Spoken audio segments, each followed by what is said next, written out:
ladies and gentlemen, ladies and gentlemen, boom. Ladies and gentlemen, you're watching GEEKCASTER, everything sci-fi, fantasy, and pop culture commentary.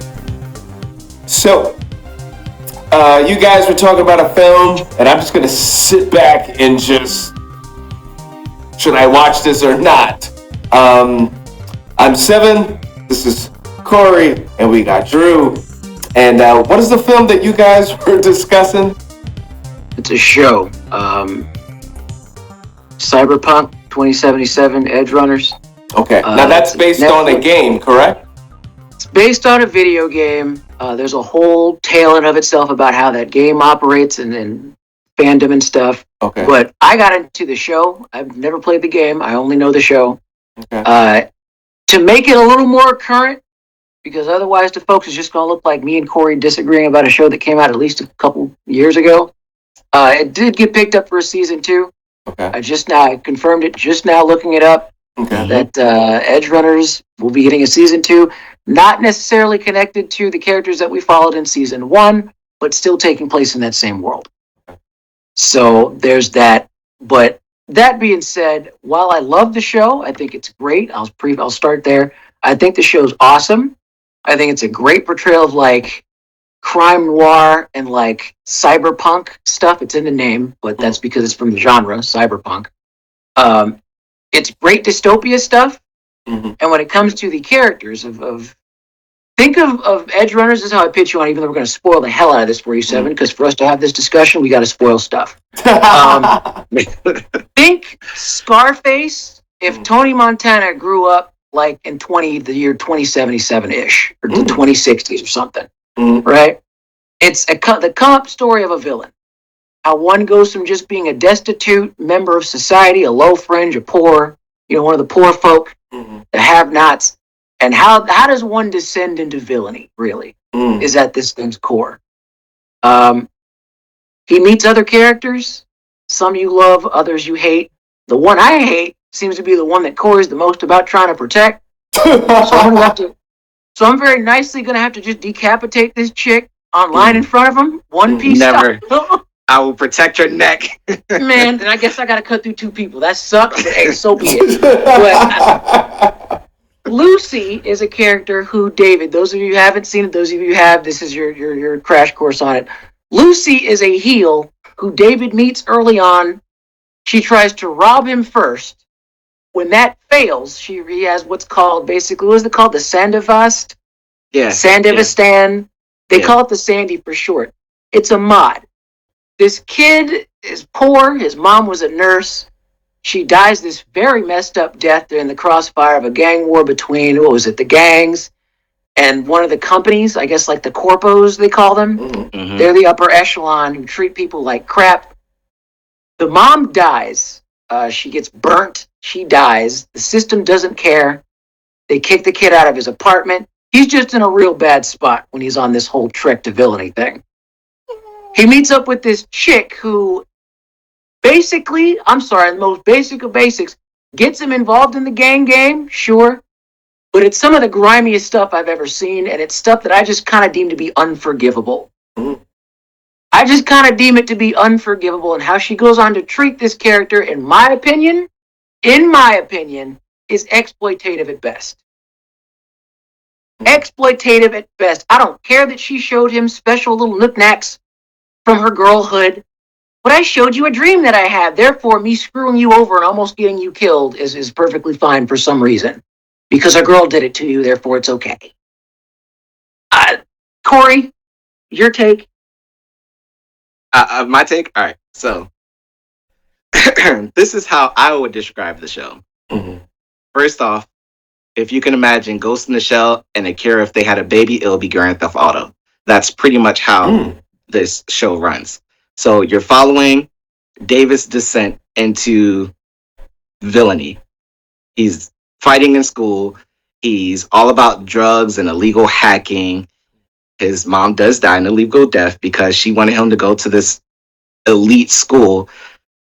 I will say the part of the show that really does emphasize classism it's really apparent because you have to have a premium service in order to have a good death. If you don't have insurance, you're treated like trash on the street. And that's pretty much what happens to David and his mom. Mm. David, already loving the lifestyle of cyberpunks, he thinks they're cool. He has nothing to live for now. His mom's gone, no school, and he sees this chick, Lucy. He doesn't know who she is, but he starts tracking her. What David doesn't know is his mom was also in league with some gangs, and they had this military grade mod, which is the Sandy that he's talking about. He installs the mod on himself.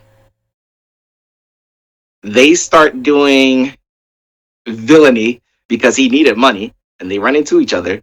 And this is where look at the face he's making. He's like, because you're being very I'm just saying you're being very careful with how you're wording it, even though you're not wrong, but at the same time, this is how it happens. That I'll don't worry, I'll go back and cover what you don't. Just go. I'm painting the picture. So very they run into each bandit, other. but sure.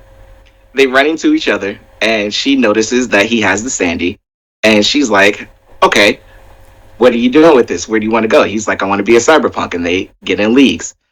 However, what he doesn't know is she is already in league with someone who the Sandy was intended for, and that's how they pretty much meet, with Lucy setting him up in a trap to get Maine, the character, back to Sandy. This is where Drew says Lucy is messing over David. Right. It is a setup because she doesn't know him, but Lucy has taken an interest in David. Across the entire season, Lucy and David form let's say a bond, a tight relationship. Drew says it was exploitative at best, and I say it was a developing course of action. That was the only time she screwed him over. And every other time after that, she's been protecting David. Even that time when she screwed him over, she didn't want him killed. She told the leader, "Hey, come get your Sandy, but make sure you don't murder him." It's not what she said. That is what she said. Look it up. Cleaning it up for her. That is what she said. She said, "Don't murder." We're That was the cleaning it up for her stipulation. again, but okay, yeah. Now, don't get his blood on my apartment floor is a lot different than please don't kill him, okay? But sure. That is a big jump. Both things were said, though. Both things were said. She said, "Don't get blood on my floor," and she said, "I told you not to murder the kid." I mean, that doesn't sound as loving as when you first said it. Right. They just met. They just met. But of course, this is like what, episode 1 and 2? Mm-hmm. And after that, these are early days. The early half of the season, okay, if I was going to go with this whole angle of, it was a set at first, but she developed feelings for him over time. I just find it very convenient how it was when he was getting a come up in the gang. It's, again, GTA. He's a low level when he first gets in. Okay, Seven? Mm-hmm. He's considered a nobody. He's a nobody, exactly. And Lucy treats him as such. She talks down at him like he's a piece of crap. Until he starts actually getting some jobs in, and Maine personally is like, "All right, kid, you're doing a good job." Then all of a sudden she has this magical switch where she realizes that, oh wait, he might actually be worth something. Okay? And this is where we disagree. Sounds like a come up. I guess we have to disagree, but the fact of the matter is I have the plot on my side. This is exactly the chain of events and the sequence of events as they unfold in the anime. So she doesn't care about David until after he makes a name for himself. Right. That's and maybe saves her life once or twice. But then it's like begrudgingly. She tries to have this whole hot and cold thing. It's not even really hot. She's just cold. To the point where, again, like I told you behind the scenes, Corey, Rebecca, the chick that I liked, my favorite of the whole series, Rebecca, she was friendly to David from day one. She let him know what the score was from day one. At one point, she's like, "Dude, I'm not good on this whole just being friends thing." That was towards the end of the show. That was later, granted, but just the same, it's more than what Lucy did because she's like, "Well, what do I got to do? Be a cold, distant, you know what?" And then we pan over to Lucy because that's exactly what she is. The show knows that Lucy's a cold jerk to David. Rebecca knows it. We're supposed to pretend that, no, guys, they care about each other. But you're missing the point. At that point, they were already in a relationship. Rebecca shot her shot. Things happened, right? David and Lucy had already formed a relationship. And now Lucy She had already taken a started step back banging David, because, you mean? huh? She'd already started banging David. That's what that is. Yeah. Yeah. And That's so, all. Literally all that was. He liked her from Jump so Street. She didn't like him. Then she decided, oh wait, no, you might be on the come up, so I'll give you some. they were already in a relationship dealing with each other before his big come up. The leader of the gang that they were following, he goes what they call cyber psychosis. He goes off the deep end. Yeah. And then Which he is a gets risk himself for everybody who mods themselves in this world. It's a thing. right Mm. because It's the bot. Yeah, she is trying to protect David. The entire every episode, she has said she didn't want to see him die. She saw the potential. She saw that he was growing, getting better, just becoming his own person. And the entire time, she was caring about him, giving him tips.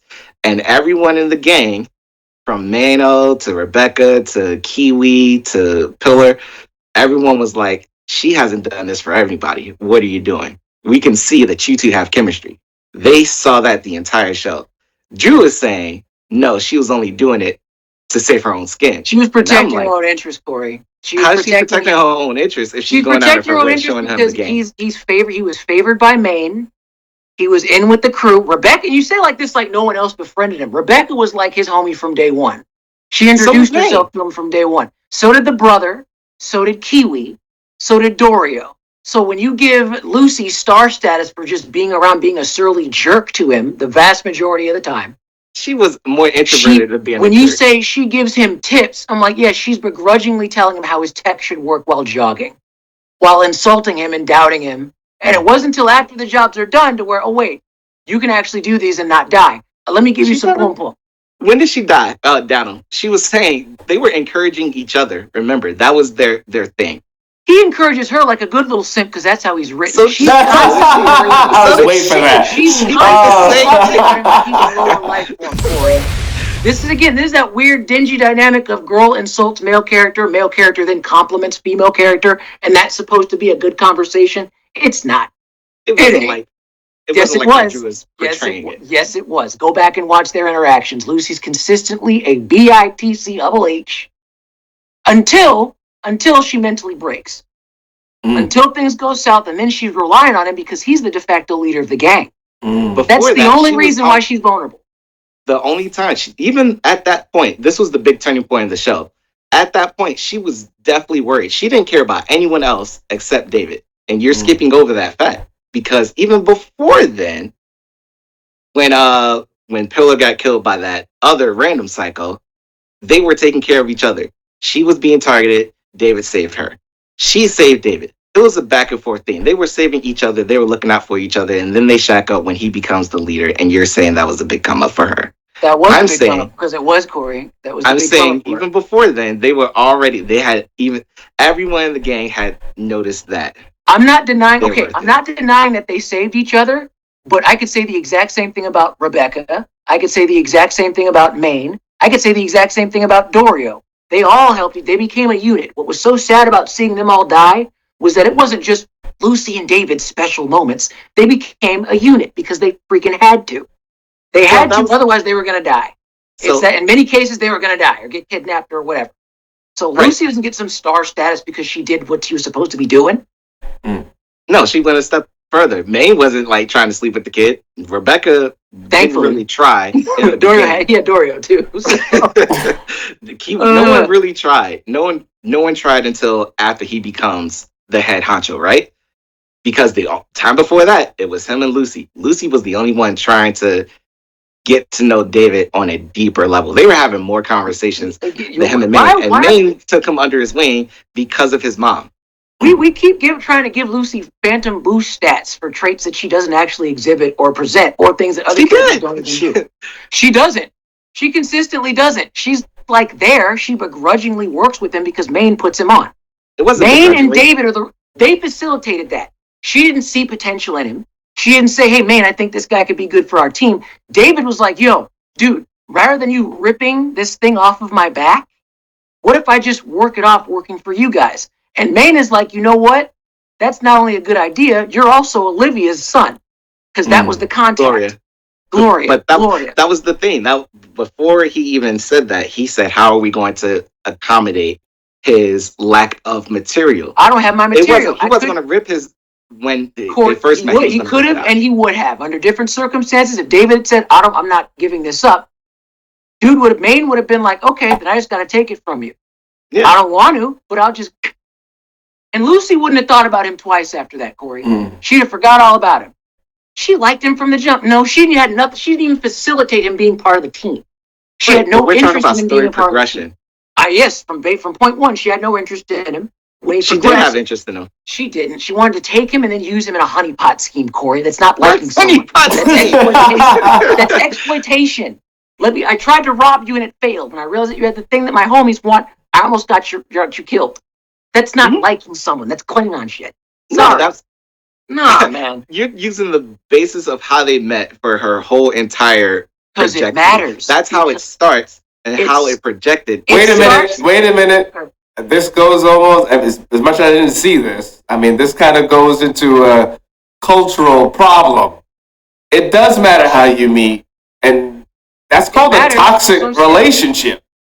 Because we're talking about Grand Theft Auto villainry. Of course, it's toxic. It's villainy.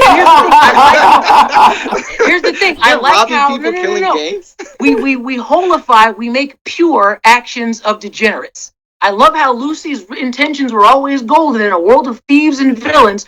Lucy's actions were always pure. No, they weren't. They were self-serving and exploitative because that's the world that she lives in. Right. Her whole credo: trust no one, only yourself. But suddenly she's a good girl because David? Nah. Follow the narrative. Follow the proper narrative. Again, that you're saying that was her whole mantra, right? So why did she do things for David that she did for no one else? And everyone who's known her, who's worked with her. Pause for a second. I didn't see this, but I understand what Drew is saying. Even though I didn't see it. And I understand what you're saying, Corey. You're an outside viewer. You'll get a fuller context if you actually watch it. Right.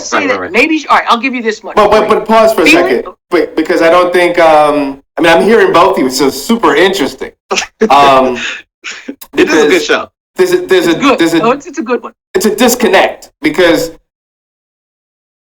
Corey, you're fixated on the growth and where things seems like it could go, and what Drew is saying though, well, if it started out so crooked, like basically, I'm here to set you up. Oh, wait a minute, you about to be a rock star. Diamond in the rough. You have talent. Now I want to let me get a hold of that. Now I want to get a piece of the pie. I need a piece of that. Yeah, exactly. Right. So I'm gonna play my position. That's not healthy. And then when it's beneficial to me, then I'll be vulnerable.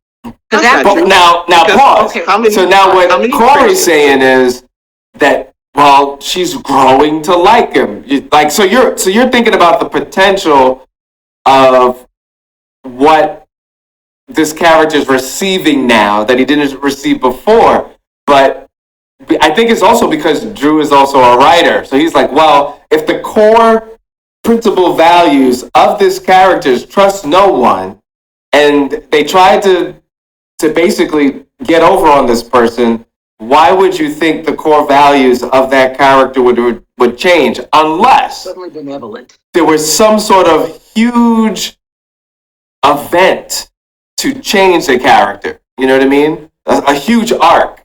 We talked about that with not to get into it, but like Sinners. There was no arc for the main character, which was the guitar player. There was only an arc of events, but not a big change. So anyway, with Cyberpunk, Corey, isn't it safe to say that if we're really staying true to who this character is, why you as an audience member think David should trust her? He shouldn't. He should not trust her. Because it's a reflection on real life. How many friendships or relationships started because you didn't like the person, but then once you started to know the person, you liked them more? Corey, that's excusing getting someone jumped. That's excusing stealing from that person. That's bro. I ain't with that. I'm really not with that. Not to say that can't happen. If you meet someone, it could happen, and you initially butt heads. You interpersonally maybe don't gel so well, but over the course of several trials and instances where you guys meet and have that, you form a bond. I'm with that. This angle of exploitation getting this person hurt, maimed, potentially killed. Okay, He's I talking know about for the a one fact. event though. That's One first event. event. Here's the thing. This is why I'm always this is why I'm always going to use this counter, because if David has screwed over Lucy when they first met, he almost gets her trafficked the first night that they meet. But then she shows potential, and it's like, wait, she could actually be a star. Let me take that back. No, I care about you now. Are you going to have that same type of energy? Absolutely, because it's a projection. So a guy does something nefariously messed up to a chick. That's the basis for a friendship, him being toxic and exploitative when they first meet. Again, you don't know this person, and you're in a criminal city, and that's the way of life, right? This is the excuse we're cutting Lucy, yeah, but we're also cutting this excuse if David were the heel in this situation. Same thing. If you start off an interaction, I didn't say it, but is this series finished? It's pretty nefarious to me, but Is this series finished, or is keeps going? No, season 2 is coming it's out. getting a season 2. It'll be some different. I'm pretty sure it'll be different. Like it's not the same characters mostly. Okay. If Lucy shows up, but it is what it is. I think it's brilliant because normally when you do these series, you have to write like up to like season 5. You have to have a projection of where you want to go with it. Based on what you said, it is perfect for him to just the woman that's actually really interested in him take this one serious, her betray him, and then him having to take her out. That would be the biggest fumble for me. Yeah, straight up 7 spoilers. The biggest fumble for me is my favorite character was Rebecca. She's a little short stack. She is perfectly unhinged. She's great. I love her. She's like a little Harley Quinn if she had cybernetic mods. She's my favorite. She's my cherished one. You want to talk about someone who shows interest when he's on the come up? The day she met David, she was a friend. The day they were out there in the field, she was a friend. She consistently proves herself to be a better companion than Lucy on every level where it matters. Okay, so when it comes to the whole defending her thing, I'm sorry, bro. There's kinship that could be had, sure. But I think that hands down the better choice was Rebecca. Lucy's a heel. That's my stance on that one. That's not how the writers wrote it.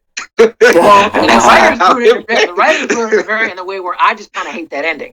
Because the one who's least deserving of freedom gets it, while everyone else just gets screwed over. Yeah, but that wasn't by Lucy. It was more by Kiwi. So that was, Kiwi who taught everything that Lucy knows. They say it multiple times. But I'm supposed to think that Lucy's innately benevolent and good? Because she goes out of her way to try to save David. And we've seen that multiple times after she tried to get him killed. Which is toxic, I know. Exactly. Again, we're always excusing the toxic behavior as long as the one doing it has boobs. But like, I already admitted that if it was David, it would be the same thing for me. I'm not jumping ship. To me, it'd be equally scummy. I'd be like, dude, David, you're a piece of crap. You should leave this girl alone. Lucy, run. But we didn't get there. We don't get there. But little princess gets her moon vacay on the cost and blood of everybody else, and that pissed me off in way of an ending. I hate that ending. I'm interested to see where they go, because if you play the gameplay is played from different perspectives and you jump from different people. So it's going to be interesting to see what they do with season 2. Yeah. It's apparently, from what I've heard, it's fitting of the game style because, like Corey just said, you get the kind of chapter, different character things. So if they're going to pick up Cyberpunk for multiple seasons, you could have this kind of kaleidoscope thing where it follows a different group each season, and you're not messing up lore, you're not messing up canon. The fans will be coming for you with pitchforks. It can work. So I'm definitely in for season 2. Just no Lucy.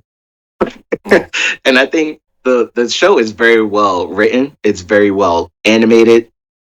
There's a lot of good things. Even if it wasn't a video game, it's a good standalone show. You don't even need it, I would say. I've never played the game once. I've never even picked up the game once, but I love the show, and I'm definitely in for season 2. And Cyberpunk. I have the game, and when it first came out, there were a whole bunch of bugs, so I haven't played it since they fixed it. It was a big uproar from everyone. Like, this sucks. We waited for this, and then they overhauled it. And I haven't played since. And apparently it's good now. So apparently it's great now. Keanu Reeves cameos in it, I believe. Yeah. Keanu's in it. And I'm like, oh, all right. Now, if he shows up in the anime, I'm definitely going to be like, oh, yeah, because he's apparently a known figure in the game. Yeah. Yeah, so if he shows up in a season, I'm in. Hell yeah. Alrighty.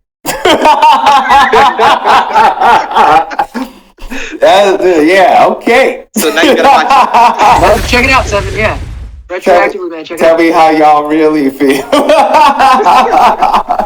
There's so much to be said for real life stuff. I mean, obviously, art imitates life, and sometimes life imitates art. So, we see this in real life for people all the time, and especially as a dude, you'd be trying to like, yo, bro, like, I know you love her and all, but remember how you got together. It's like I just said. Remember when She's different now, bro. She's different. Right. The comparison I would have.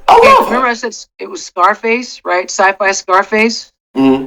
David, right, is Tony Montana. Lucy was Michelle Pfeiffer. Oh. Michelle Pfeiffer didn't give a crap about Tony until Tony became somebody, and then it's like, oh wait, I'll stick with you. Not because I like you. Maybe she did, but it's like not necessarily because I like you, but because like the world that we live in, needs must when the devil drives. Mm. I love that about cyberpunk. That kind of more of that would be good. Mm. Right. That and you know what? Transgressive stuff. That's a really good ending, because if you feel some kind of way that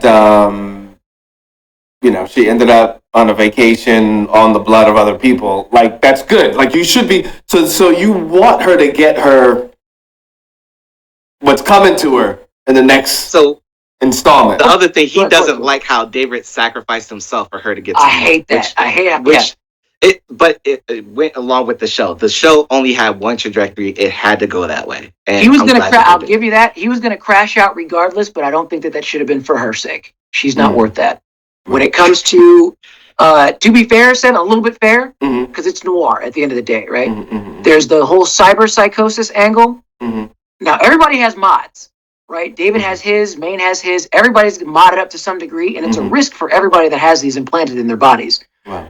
The end shot with Lucy on the moon, it's less a vacation. I'm being a little mean. When she's on the moon, she has a suit on. And she sees kind of like an image of David, because remember I was saying before she showed him the BD, the image of her on the moon? Mm-hmm. Watching it a second time, you kind of see that as more of like, maybe that's her cyber psychosis kicking in. That could be her seeing David's ghost, or that image of David is her getting the memory of when she showed him the BD, when he made that hand sign. That's why she does that. And in that regard, it's a little bittersweet. She kind of does get what she's coming to, because now she has this memory of this boy that she kind of got killed. And that's kind of how he started going down his psychosis. And it marked, it marked his kind of downward spiral. That shot, she's getting the memory of her, that time that she took him and showed him the BD, is now going to haunt her while she's on the moon. It's kind of fitting. Okay. I kind of like, I like the ending a little, I hate the ending a little less with that adage. Gotcha. That's the best I can give. And you know what? If you don't love a character, if the writer gets you to hate a character, they still won. Because it was effective. Right, it was effective, for sure. Yeah. But the crazy thing is, as much as we discussed, you can still watch the show, and we didn't discuss half of what actually happens in the show. Okay. Yeah. Yeah, you're still kind of blind, Seven. You know what happens, but not how, and that's kind of the fun. Right. Mm-hmm. Check it out, man. And ironically enough, the last episode we did that goes right on the lines of some of the, sequels, where it's like, but it's like, surprisingly, it was still enjoyable. Does not happen all the time. But you're not getting me to see Freakier Friday. I'm not doing it. I'm not doing I'll take that bullet. I'll watch it. I'll wait till streaming when it's on. Dumb to watch. I'll throw it on. It has to be good. It has Jamie Lee Curtis, right? No. Did you see Borderlands? Oh wow! Word. I did. That was trash. Terrible. Oh. And I'll leave it at that, because going into 2026. Trying to be, at least for this show, we might have to have a special show where, like, clip that, I'm cutting off heads, because in fact I got something I'm going to talk to y'all as soon as we end this episode. So we're out of here. We're GeekCaster.com. Go to GeekCaster.com. You can go to IG and also on Twitch. Thank you very much, and we're out of here.